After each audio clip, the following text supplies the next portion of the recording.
Hey, we're back here. I'm here with a drummer boy, Eric Molina, the new IBF Intercontinental Heavyweight Champion. Eric, we were talking a little bit about your fight in Portland. In Poland, man, let's talk about the trip out there, man. How was the trip? It seemed like it was a little vacation. We were seeing a lot of the pictures you were posting up on social media. Talk to us about that trip, man. I mean, it's just an incredible experience getting there on Saturday, Warsaw, the capital of Poland. I mean, some of the things that we were able to see, some of the most beautiful places in Europe around the Poland area that we were at in Krakow and Warsaw. Unbelievable experience. We visited the first 2 days we were there. We were able to visit Vavik Castle. It's a 1,000-year-old castle. We were able to visit St. Mary's Mariacki Church, 600-year-old church. I mean, we were able to really connect on that level, and I think that it really made me stronger spiritually to be around that stuff, running around that town. There are all these beautiful places. It made me stronger there, if anything. Getting to meet the locals and so on and so forth. And I was telling you earlier, I was seeing all your pictures you were posting up. I was thinking, hey, I'm seeing this guy taking this vacation, man. When's he training? I didn't see the training videos till late, closer to the fight. Yeah, definitely. I mean, to a lot of people, they might have seen the videos and stuff like that. I want to say, first of all, a shout out to my team for bringing the live coverage to all the fans down here and letting them be able to join me in the experience and the things that we saw down there and we were able to experience. To me, that was one of the biggest things about this fight, to create new fans and bring them along overseas and let them see exactly what we're doing. I just feel really good about that, and we got a really good response from the fans, and just being there, it was just beautiful, man. We got your coach here with you too, right? Roberto Norris. Come over here, Norris.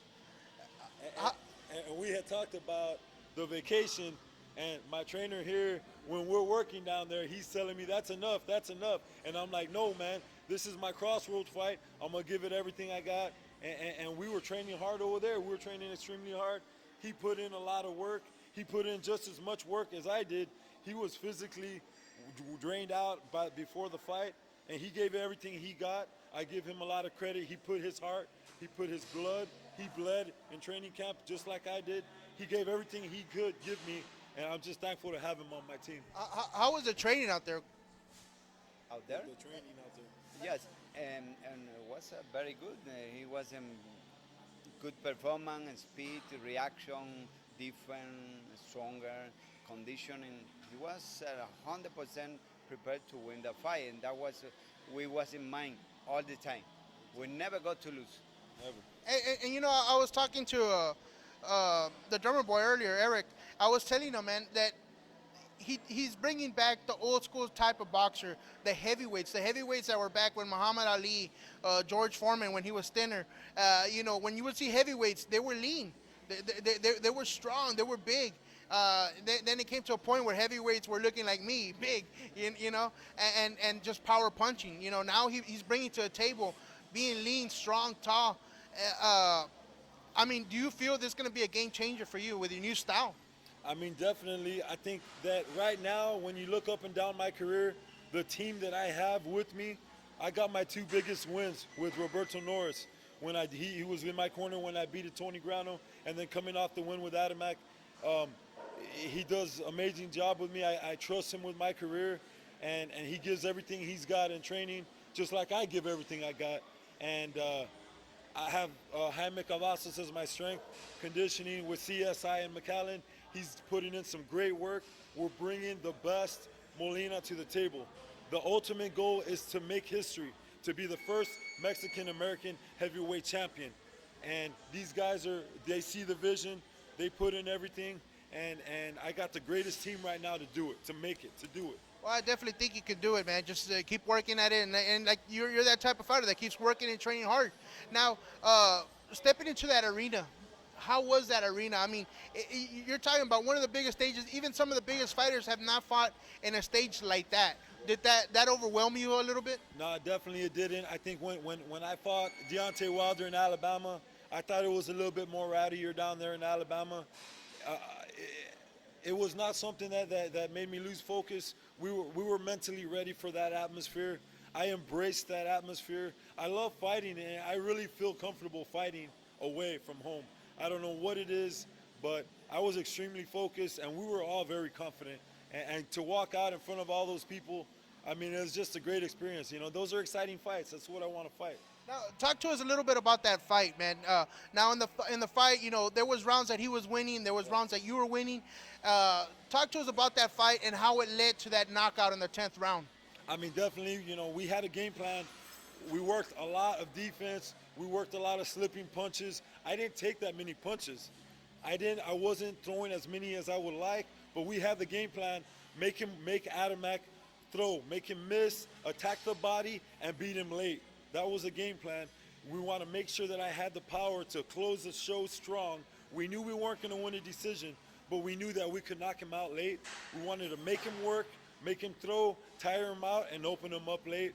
That's what we trained to do, and we were just very blessed to come out and execute the game plan perfectly. You know, it's funny that you say that, and we were talking about that earlier. To a lot of people that don't know too much how the boxing world works, some people could say, why are you going to let him win rounds and know that you're going to get that knockout? Well, it's one of those things that you have to do it because you're fighting in his hometown where the judges are more than likely going to go for him. So that was, you can actually say that was a well play, a good play. Well, I mean, definitely, he throws 70 punches around. If I were to throw 70 around to open up, I get tired, I don't finish strong, and not only that, I still don't win the round. If he throws 70 and I throw 70, I still don't win the round. If I throw 100, he throws 70, I still don't win the round. So you have to factor those things in the fight. You have to figure out a way to knock the guy out when you in these type of fights. Now let's talk about the 10th round. Coming on the 10th round, did you know that was going to happen? Did you know that setup, or you just knew it's going to happen eventually? Well, you know what? I had sat down in the 8th round, and he was timing defensively. He was timing my 1-1-2 and my 2 over the jab. So we sat down, and one of the adjustments that I made from the 9th round on was if I throw the 2, it was going to come over the hook, and I was going to try the hook first and then the right from there to the end of the fight, or I was going to go to the body then go high. He did a good job of avoiding the 2 after the jab. So when we started throwing the hook, it was landing better and better and better. He was opening up, he was getting tired, and then I landed the most beautiful right hand of my career, and we were able to come up with a win. I'll tell you what, and we were talking about that earlier, about that knockout. You came back with a hook and then landed the nice straight, right? I mean, a lot of people say, oh, it was right in the button, right in the chin. No, man, it was like right here, right in the face, right above the cheekbone. And you hit that guy. It was literally a knockout. You hit that guy. He took like 2 steps back, and then his body completely shut down. That's how vicious the punch was, that he just went down and went through the ropes. When you made that impact on that punch, did you know that was the end of the fight? I knew that he was right in front of me, and I had turned my right with everything, and I was able to visually see the connection, and I felt the connection. I knew that there was no way that he could be okay after that. I knew it was a solid punch, and I knew it when I landed it. I knew there was no way he would be able to be all right. Norris, what did you feel when you saw him land that punch? Did you hear it? No, when I saw that punch, I said, "Well, that's it for him. That's it. I know Adame. That's it for him. I know very well him, and I said, wow, the fight is over." It was a spectacular knockout, man, and that's what people want to see back in the heavyweight division is knockouts like that was vicious. And I had never thought about it till earlier when we were talking. It looked like someone just got shot. You know, when someone gets shot, they pause for a few seconds, and then their body starts shutting down. And that's how that punch looked like, man. Like, this guy just got punched in the face, like he got shot in the face, and stayed there, paused for a little bit, and then his body started shutting down and went down to the ground. You were telling me a little bit after the fight, and they didn't show it on the cameras. You went up to him. How did he appear to you? I mean, I was talking to my coach, Robert, also a little while ago, that after we celebrated and the emotions were so high, I went up to him and I told him that he had a great career and thanked him for the opportunity. And it seemed like he still wasn't there. And I asked him if he noticed that, and he noticed the same thing. He wasn't there. He still wasn't fully recovered. I mean, it was a big shot. And I tell Robert, and I'm not saying it to say that, I feel like that punch would have shaken any heavyweight up in the world. There's no heavyweight in the world right now that would not that they will not do that to. I definitely believe you on that, man, and especially after seeing the Deontay Wilder fight, you hit him so hard that guy felt that punch.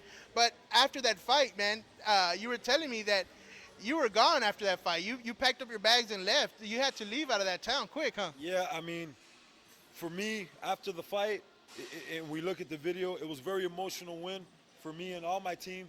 When you pick up a win like that on the road against all odds, and you go and you know the only way that you're gonna win that fight is that way, and you go deliver, and all the hard work and all the beliefs and all the prayers and everybody back at home, all the support, it comes together. It was such an emotional high, and my team, we celebrated, and 2 hours later, we're there packing our bags, and they're like, "Here, bye guys, you guys got to go." I mean, it was a bittersweet way for it to end. Poland was amazing. The people were great to us. They took care of us. It was a great experience for me and my team, and we're on the plane 2-3 hours later en route to America, and the whole chapter of that fight was at an end there. Now, you flew into Harlingen or McAllen? We flew into McAllen. So flying into McAllen, man, how was the welcome home flying into McAllen? I mean, just seeing all my fans there, seeing the fans who have supported me all these years, who have not given up on me, who have rode the ups and the downs with me. This is a big win for all of us, because I say that they've never lost faith in me. You know, they've seen me go down hard, and I know that there are people out there genuinely want it bad for me. And that's what makes this fight so special for me, is that we delivered it for everybody at home, for everybody in Texas, all the Mexican Americans, and everybody in the USA. We brought that home for everybody, and it's such a good feeling.